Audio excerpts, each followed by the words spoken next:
Hi everybody, this is Frank Clifford and welcome to another Astrologer Frank Answers, an opportunity for you to ask me any question you like about your birth chart or general questions about astrology. You can go to londonschoolastrastrology.com, sign up for an account, a free account, watch lots of freebies and videos and articles, etc. And also email me any questions you may have. You can also go to Astrologer Frank on Instagram too.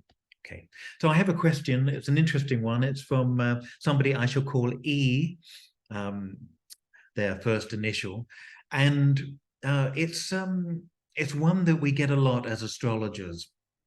And of course, most of the questions that I'm answering really would suit a dialogue, chatting about the chart, getting some response from what I'm saying, moving forward. But this is designed to be a talking to you or talking at you video rather than a dialogue. But I'm very aware, of course, that that would be more fruitful. Okay, in E's chart, well, the question, here it is. One part of my chart I've come to learn about is my moon conjunct Neptune. Here it is there in Aquarius, opposite Venus in Leo. I'd love some advice on how to navigate this aspect. I seem to be yearning. When we hear the word yearning, we know that Neptune's involved. I seem to be yearning every day for a love I haven't yet experienced. I'm only 21, but I crave deep love and a solid partnership. Because of my young age, I worry I'll be waiting a long time for this, and it does feel like a massive void in my life. It feels like something huge is missing. So you can imagine I fantasize and romanticize my relationships a lot. I also get carried away when I meet someone, immediately fantasizing about the future. I'm aware this is something I will always have to deal with. Well, I don't know whether it's something you'll always have to deal with. Certainly the chart is there for you to work with. I always have to deal with, but do you have any tips on how to navigate this and turn it into growth? I'm also worried this aspect will negatively affect my future relationships if I don't understand how to use it. Okay, well, thank you. Thanks very much for writing. Okay, let's unravel that a little bit. When you have a strong Neptune, as our example has here, the moon is conjunct Neptune and Venus is opposite Neptune. There is often a yearning for something ideal, and the reality doesn't quite match up sometimes. The dirty socks, somebody that doesn't put the lid up on the toilet seat, or the reality of life can disappoint. And what I would say is, where's the invitation? What are you being invited to do? And instead of looking at this aspect, Moon Neptune, Venus Neptune, and saying, it's painful.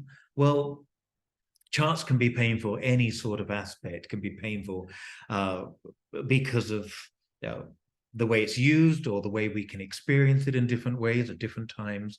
But instead of thinking of it as a problem, something you'll always have to navigate, think of it actually as a talent or an invitation.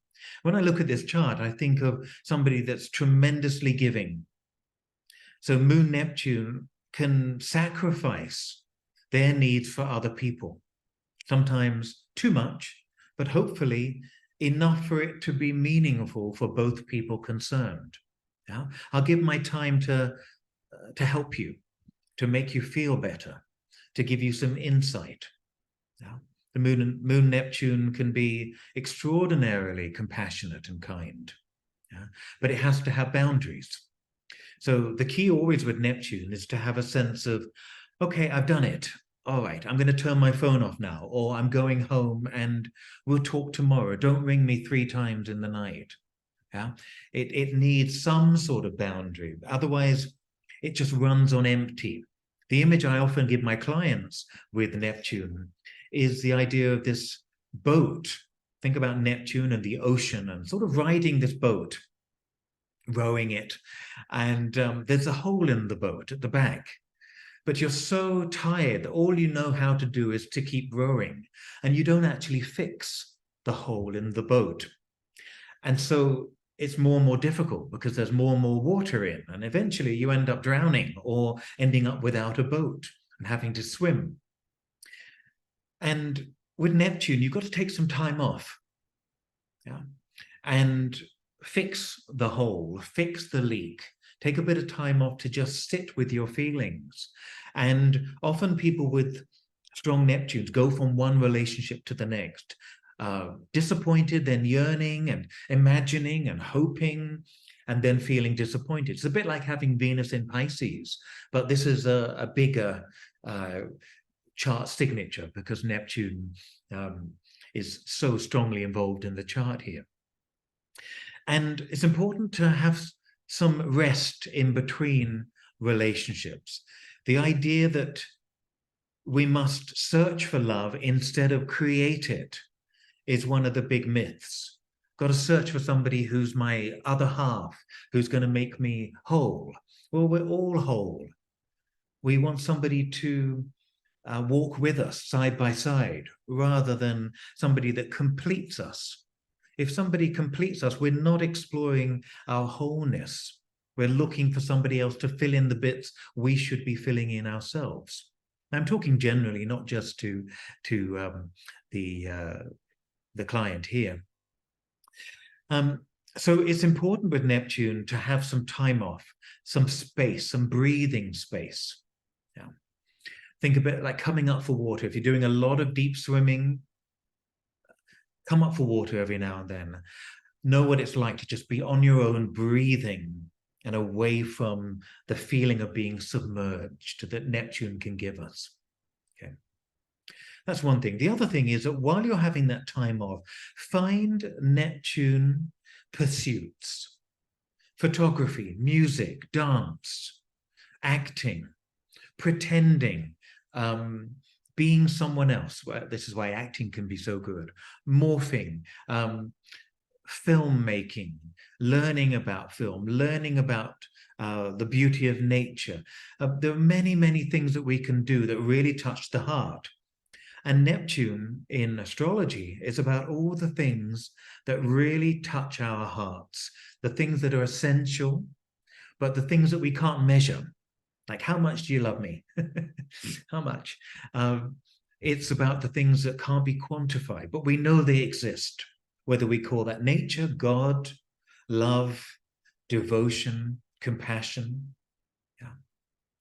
And so finding other outlets for that Neptune is going to be essential for your, shall I say, emotional survival. And I don't mean it's a matter of life or death. I mean it's a matter of replenishing that faith and that compassion. What you don't want to be doing is running on empty, exhausted from giving too much, giving 98%, and maybe not even allowing somebody to give more than 2%, or hoping, longing that that person will come back to you with an equal 50-50, but almost giving too much in the first place. So with Neptune, I often say to people, test a relationship at the beginning. It may sound a bit cynical, but just test it out a bit. Don't just go in being devoted. I'll do everything for you. I'll rescue you. You look like you're in need. Well, we know that people need to help themselves. And our job as Neptunians is to open the door for people. They have to walk through. They have to do the work. Yeah. And so our devotion can be towards helping others, feeling compassion, but not saving others, not rescuing others, but certainly throwing out a lifeline for somebody else. And it's going to be up to them whether they grab hold of that and run with it or rescue themselves with it. So I totally understand that Neptune feeling. I have a moon Neptune. I don't have a Venus Neptune, but I understand that sensitivity to suffering and that need to go in and say, how can I be of service? Luckily, in the chart here, there's Capricorn rising, which says, go out into the world and create some sort of boundary, some structure. Do test other people. Virgo is also good at that, finding some alone time.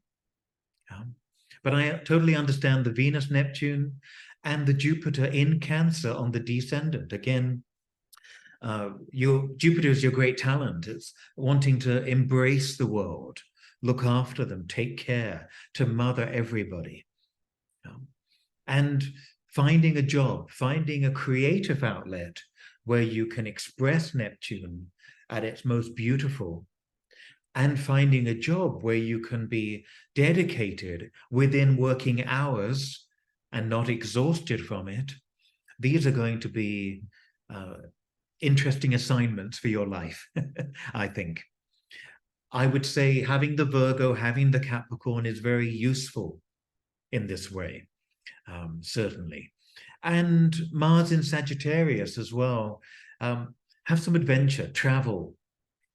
Mars squares Mercury here from the 9th to the 12th. Go off with friends and have some great travels. Go off and learn new subjects in different countries. Explore the world. Have some time off from the one-to-one overwhelm of relationships as well. As you say, you're 21 years old, and that, don't read into your chart that this is what you're always going to have. What you say, I always have to deal with this to an extent. Yes, we always have to deal with our charts. We live with our charts, but this is not a problem. It's a creative invitation for work, for life, for friendship, and for love too. But they all need a bit of boundary and a bit of time off too. Okay, well, I hope that was useful for you. I'm just going to reshare the screen. There we go. Feel welcome to get back in touch and give me some feedback if you like, E. And the rest of you can sign up for a free account. Lots of free goodies and different things there. And send me a question if you like. And follow me on Instagram if that's the sort of thing you do. All right, take care of yourselves. See you soon. Bye-bye.